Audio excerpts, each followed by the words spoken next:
Salut les gars, j'espère que vous allez super bien. On se retrouve pour une nouvelle vidéo. Si tu es nouveau sur la chaîne, sache que je m'appelle Hilaire Roland. Généralement, ici on parle d'e-commerce, de dropshipping, de business en ligne. Et aujourd'hui, je vais te parler de la ville de Shenzhen. On a visité la ville de Shenzhen pendant la foire de Canton. La ville de Shenzhen, pour ceux qui ne savent pas où c'est, ça se trouve en Chine et c'est l'une des villes les plus grandes, là où vous pouvez trouver tout ce qui est matériel électronique, etc. La majorité des produits électroniques que vous avez viennent de la ville de Shenzhen. D'ailleurs, non loin de là, on a une usine de la marque Apple. Donc, j'ai fait le déplacement de la ville de Guangzhou où il y avait la foire pour la ville de Shenzhen et j'ai essayé de documenter le trajet avec vous.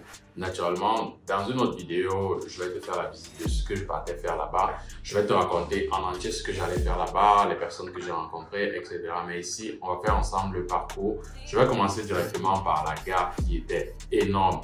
J'ai enregistré le trajet. Allons-y regarder ensemble.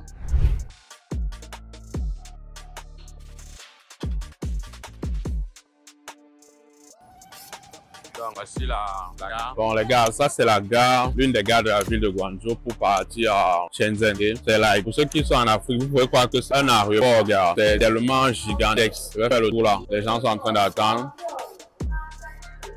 Les Chinois, vraiment, c'est impressionnant tout ce qu'ils font. En fait, chaque chose qu'ils font, vraiment, ils le font de manière gigantesque. Pour que tu sois vraiment étonné de ce que tu es en train de voir. Je vais tourner un peu la caméra pour que vous ayez une idée d'ensemble de la station de train. Il est facile de penser que c'est peut-être un aéroport ou bien un truc de ce genre, tellement c'est grand. Donc, quand on nous dit que les Chinois ne savent pas construire des choses, je me dis que c'est un mensonge de plus, ok? Parce que voilà, contrairement aux aéroports qu'on a dans nos pays en Afrique qui n'ont pas été construits par des Chinois, on peut voir la différence entre une gare en Chine et un aéroport. Rien à voir avec les trucs que vous savez. Par exemple, là, on a le terminal A qui va peut-être de A1 de l'autre côté jusqu'à pratiquement A30. Et ça, ce n'est que A parce que de l'autre côté, on a B.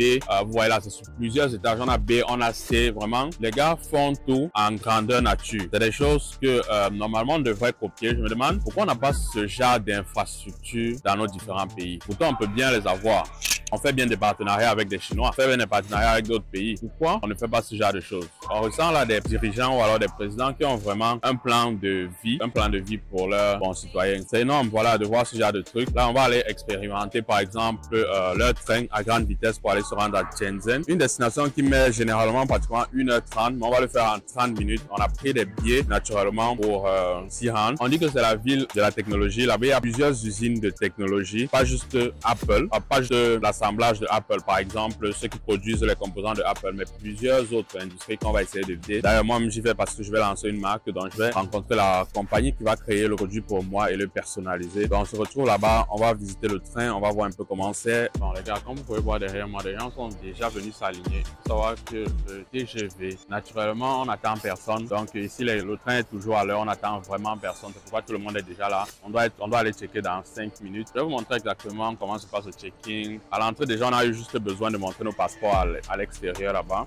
Ils ont checké, c'est tout. On ne fouille pas des bagages, mais naturellement, s'ils ont des soupçons, ils vont fouiller vos bagages. Donc là, je vais aller me tenir là-bas. On va me contrôler mon ticket et on va aller prendre le TGV. Il y a 3 classes dedans. La deuxième classe, la first class, c'est la business. Donc, naturellement, on a pris la first class. Je vais vous montrer un peu à quoi ça ressemble. On est parti pour 30 minutes de trajet. Allons-y ensemble.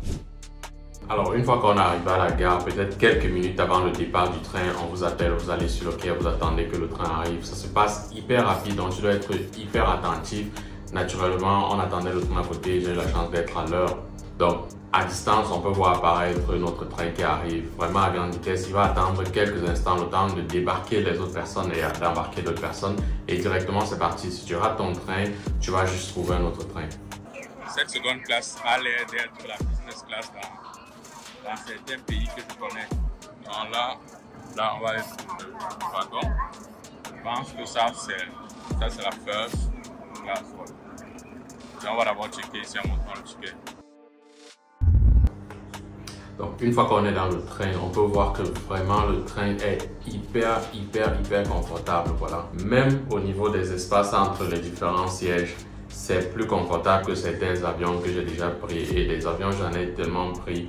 Donc là, vraiment, pour un train de, je pense c'est la business, like, c'est vraiment confortable. Vous pouvez voir là que chacun assis à son aise.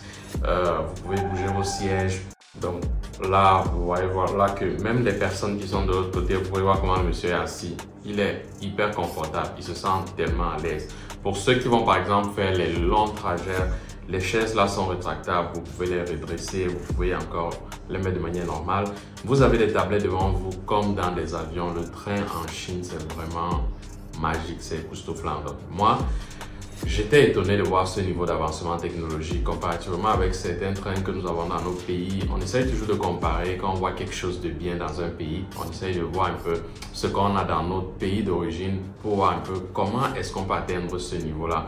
Et j'étais vraiment confortable. On vous donne des choses à manger.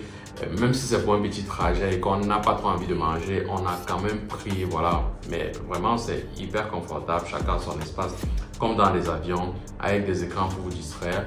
Mais moi, j'avais juste 30 minutes à faire dans le train et c'était vraiment rapide. Naturellement, même pour se déplacer, vous pouvez vous déplacer. Là, je vais par exemple me lever pour vous montrer un peu comment les autres personnes sont assises dans ce train-là. Donc, vous allez voir que c'était super, super intéressant. Donc voilà, une vue d'ensemble de la chose. Personne n'est serré, tout le monde est à l'aise. Un service à bord normal. Et voilà, chacun a sa petite tablette là, à l'aise. Il y a encore des places disponibles naturellement. Donc c'est assez confortable pour le budget. Voilà, pour le budget. Et quand tu dors ton siège, tu ne gênes pas la personne qui est derrière toi. Il y a des espaces pour des valises là.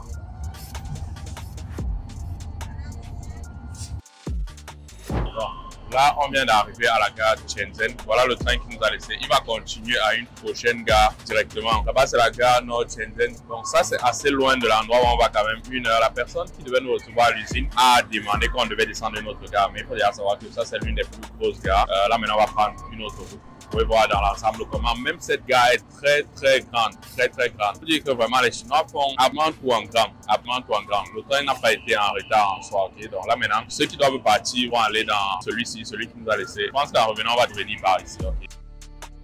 C'est la sortie de la gare de Shenzhen. Plusieurs mètres carrés, plusieurs hectares en tout cas, c'est même pas des kilomètres carrés, c'est des hectares. Donc comme vous pouvez voir là, je vous disais tantôt que les gens se font tout en grand. On est sorti de là. Donc là, c'était plus ou moins mon trajet en 30 minutes de la ville de Guangzhou pour la ville de Shenzhen. Alors ce que je suis venu faire là, on va découvrir. Donc si tu n'es pas encore abonné à la chaîne, abonne-toi. Ça va te donner des idées afin de te préparer pour un prochain voyage en Chine. Si par exemple toi aussi, tu entreprends aller en Chine ou tu entreprends faire du business avec la Chine. Donc là, c'était à quoi ressemble un peu la business lorsqu'on prend le TGV en Chine pour aller à Shenzhen qui tente de Guangzhou. Naturellement, dans la prochaine vidéo également, j'ai fait une vidéo pour la première que j'ai également testée. Et là encore, c'était une autre expérience. Tu vas découvrir avec moi si tu es abonné. C'était Hilaire de Ecom Family. Peace out.